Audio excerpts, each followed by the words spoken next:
Halo pemirsa, selamat Hai. datang kembali dalam program mingguan VOA Indonesia Dunia Kita yang kali ini kami bawakan dari kota Washington DC, Amerika Serikat di depan gedung Capitol, gedung Kongres Amerika Serikat bersama saya Rifan Dwi Astono. Dan Aryatna Budianto. Apa kabar pemirsa? Ini memang akhir-akhir ini Amerika dilanda cuaca ekstrim ya, sangat dingin dan bahkan di beberapa tempat tuh ada yang kayak minus berapa? 52 derajat Celcius. Kolam reflection Capitol yang di belakang kita ini biasanya kan nggak pernah beku ya. Kali ini beku. Jadi walaupun mataharinya terik, ini sebetulnya sangat dingin. Tapi ini benar-benar bikin kita harus pakai jaket berlapis-lapis, pakai shawl, pakai kupluk gitu ya. Tapi ya katanya perubahan iklim itu salah satu indikatornya adalah ya ini cuaca yang ekstrim. Cuaca Aku ekstrim jadi ya, khawatir. Iya sih, ini pasti banyak yang lagi mengupayakan untuk bisa gimana caranya cuaca ekstrim ini dampaknya nggak separah sekarang. Nah, dalam dunia kita kali ini kita akan membahas berbagai macam upaya yang dilakukan, nggak hanya di bidang lingkungan ya, tapi bagaimana caranya supaya untuk menjadikan 2023 itu lebih baik, lebih Betul progres sekali. gitu. Termasuk salah satunya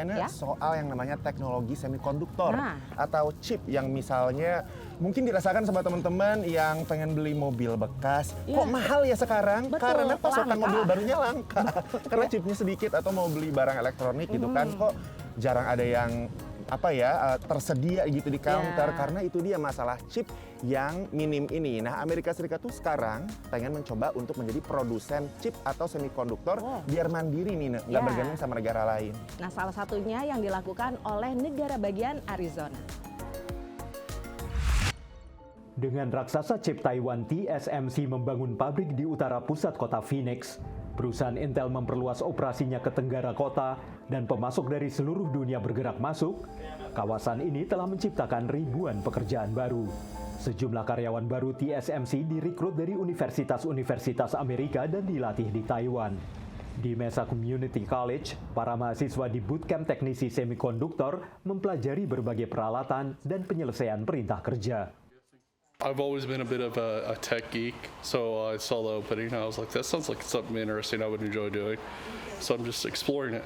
Program ini telah meluluskan lebih dari 300 mahasiswa sejak Juni dan menarik sejumlah orang yang mungkin tidak pernah berpikir untuk bekerja di bidang manufaktur. Tennessee Jackson bergabung dengan program ini setelah sebelumnya bekerja di call center.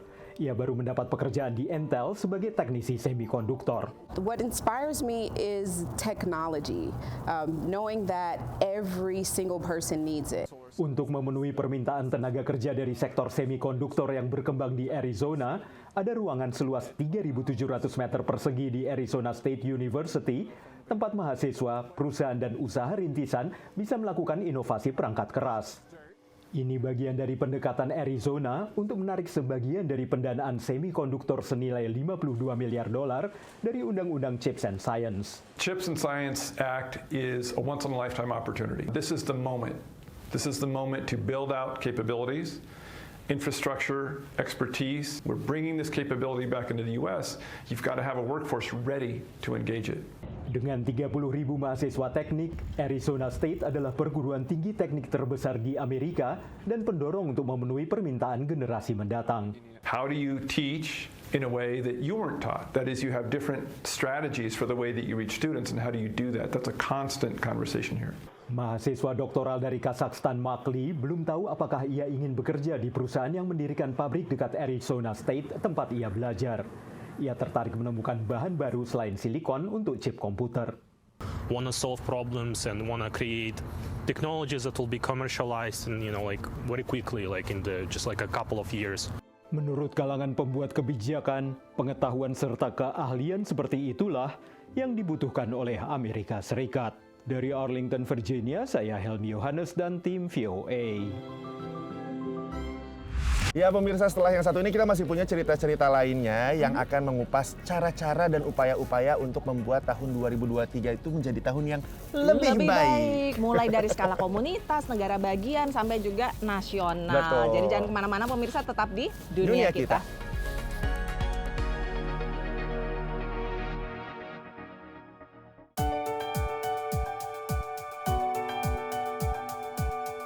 Pemirsa, masih dalam dunia kita yang kami bawakan dari depan gedung Capitol. Seperti yang kita lihat di belakang ini, kolam yang biasanya nggak pernah beku ya sekarang beku. Jadi bisa dibayangkan betapa dinginnya kali ini walaupun mataharinya lagi terik. Dan cuaca ekstrim yang melanda Amerika Serikat beberapa waktu belakangan ini memang membuat selain merenggut korban jiwa, juga membuat ratusan ribu orang kehilangan akses listrik. Betul, dan ini bahaya soalnya lagi terjadinya di tengah musim dingin yang ekstrim juga nih suhunya. Dan kalau ngomongin soal listrik, sebetulnya bukan cuma upaya pemerintah Amerika Serikat untuk meningkatkan daya listriknya sendiri lewat berbagai jenis pembangkit listrik, tapi juga upaya untuk bisa meningkatkan jumlah mobil listrik yang ada di jalanan ini. Jadi ini kan memang upaya untuk bisa menciptakan lingkungan yang lebih bersih gitu kan, makanya ada mobil listrik. Nah, mereka ini sekarang di Amerika Serikat, khususnya di negara bagian California, membuat kebijakan yang memang nanti di tahun 2030 gimana caranya biar populasi mobil listrik itu meningkat banget atau gitu. hampir semuanya mobil listrik ya. Dan di samping itu juga ada yang namanya teknologi carbon sequestering. Jadi karbon ini sebetulnya bisa diperdagangkan. Dan ini menguntungkan para petani di Amerika Serikat yang sekarang memang sedang lagi rugi-ruginya ya sejak tahun lalu. Nah, langsung aja kita tonton pemirsa liputannya.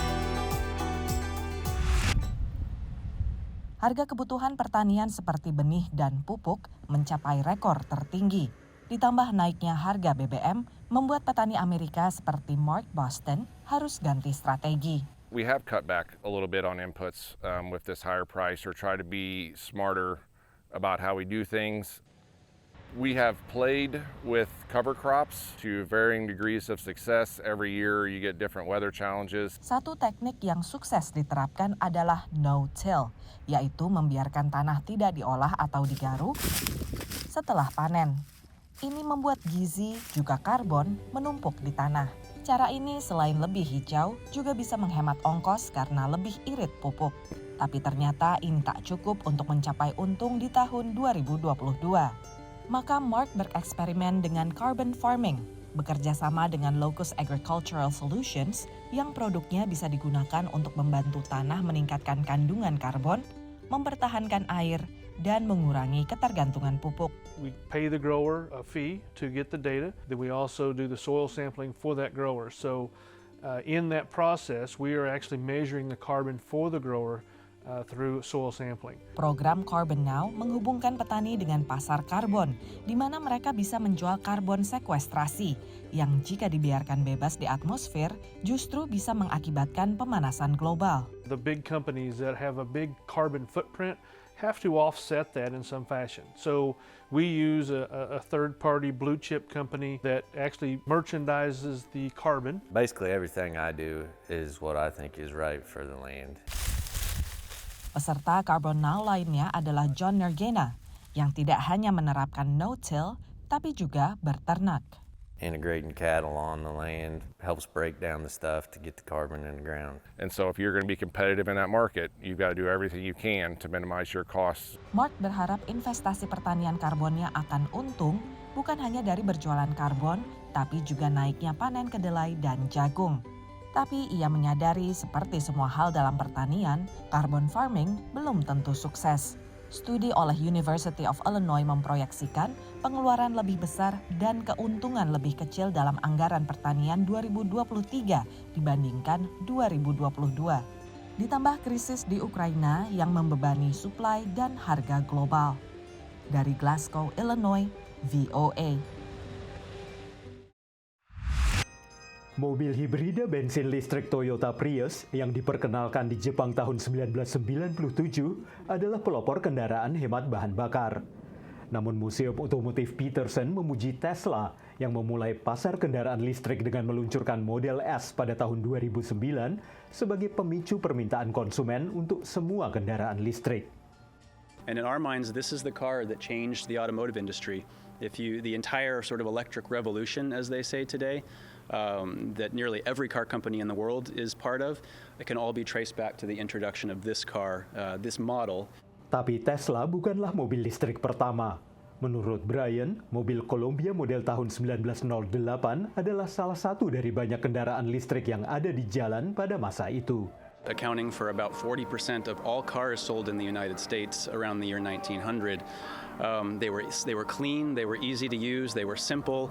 Tapi mobil listrik Columbia dikalahkan oleh Ford Model T bertenaga bensin dengan produksi massal yang menurunkan biaya dan mengubah industri otomotif. 3, 2, 1. Truk listrik Ford F-150 Lightning baru yang dijual di Amerika Utara bisa berakselerasi dari 0 hingga 100 km per jam dalam 4,5 detik. Dengan 580 tenaga kuda pada model terbaiknya, ini adalah bagian dari generasi baru kendaraan listrik berperforma tinggi yang tampil di Los Angeles Auto Show belum lama ini.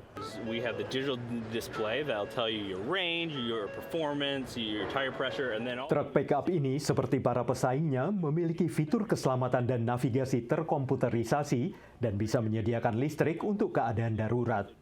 You actually can use your truck, your giant battery to power your house. Those are the key features that our customers are excited about. Tapi tantangan terbesar bagi kendaraan listrik adalah keterbatasan infrastruktur untuk pengisian daya. Menurut seorang eksekutif dari Blink, perusahaan pembuat stasiun pengisi daya. However, very quickly ramping up and expanding. I believe there's about 100,000 chargers publicly available in the United States. We need to get to 500,000 and beyond very, very quickly. Saat ini, sebagian besar mobil yang berada di jalan masih menggunakan bahan bakar bensin. Tapi produksi kendaraan listrik meningkat dan penjualan melonjak, diproyeksikan mencapai 13% secara global pada tahun ini. Dan ini merupakan pertanda baik bagi lingkungan menurut Badan Energi Internasional. Dari Los Angeles, California, VOA. Ya, sekarang kita istirahat lagi pemirsa, tapi setelah yang satu ini masih akan hadir dengan sejumlah liputan menarik lainnya. Jangan kemana-mana, tetaplah di Dunia Kita.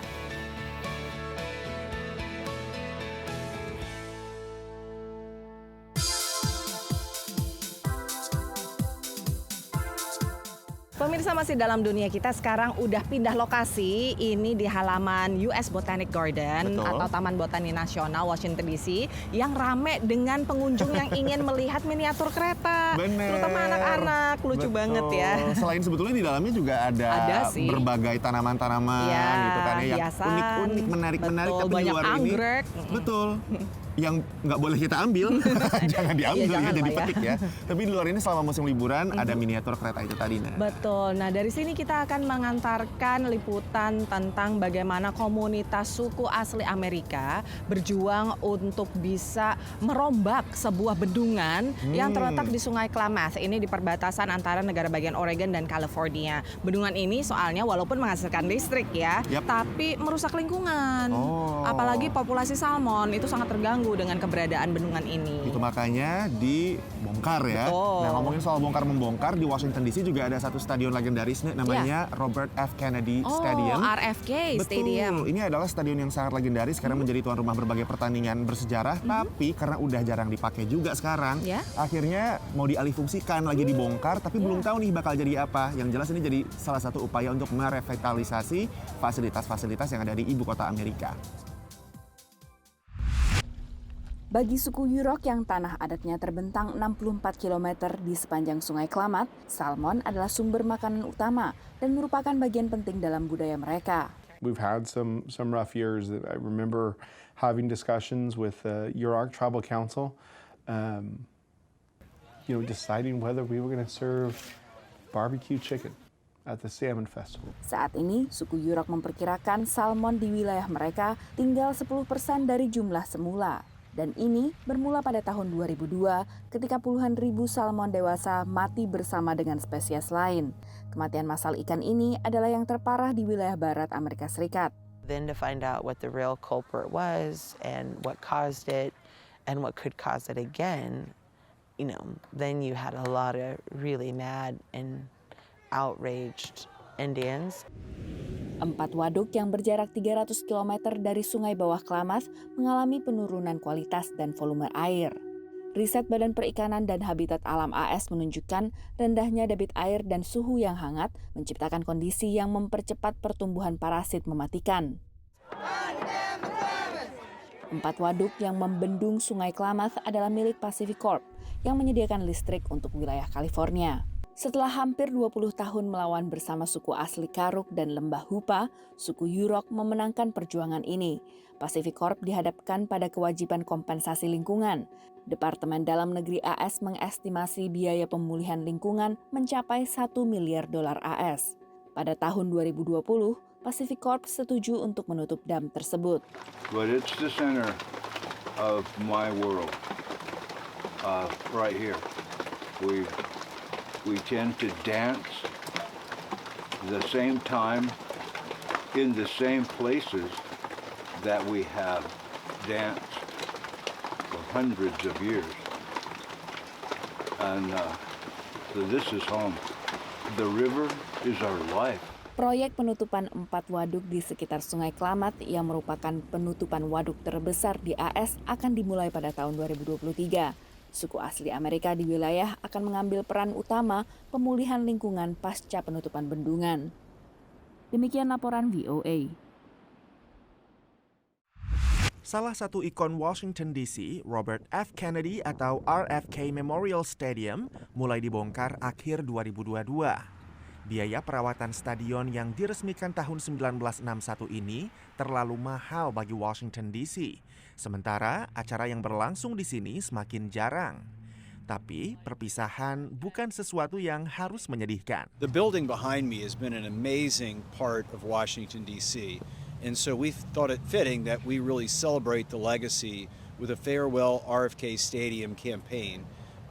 The demolition has quietly begun. Things are going on inside, become more visible later, but we're very excited to kick it off with a seat sale. RFK merupakan salah satu stadion pertama di Amerika Serikat yang dirancang untuk American football dan baseball. Rumah bagi tim football Washington Commanders, tim baseball Washington Senators dan Nationals, klub sepak bola DC United, dan lainnya. Juga tuan rumah sejumlah pertandingan Piala Dunia dan 9 Games Olimpiade 1996, selain berbagai pertandingan tinju, motor, dan maraton. Musisi seperti Madonna, The Rolling Stones, Aerosmith, Michael Jackson, bahkan The Beatles pernah konser di sini. Beberapa presiden Amerika juga pernah menikmati acara di sini, mulai dari John F. Kennedy, Lyndon Johnson, Richard Nixon, hingga George W. Bush. Pemugaran dihadiri sejumlah tokoh yang pernah berlaga di stadion ini, termasuk mantan quarterback dan pelatih Washington Commanders yang timnya memenangkan Super Bowl kedua kalinya tahun 1989. You know, I think about the guys that played before me, like Dave Butts, Charlie Taylor, Bobby Mitchell.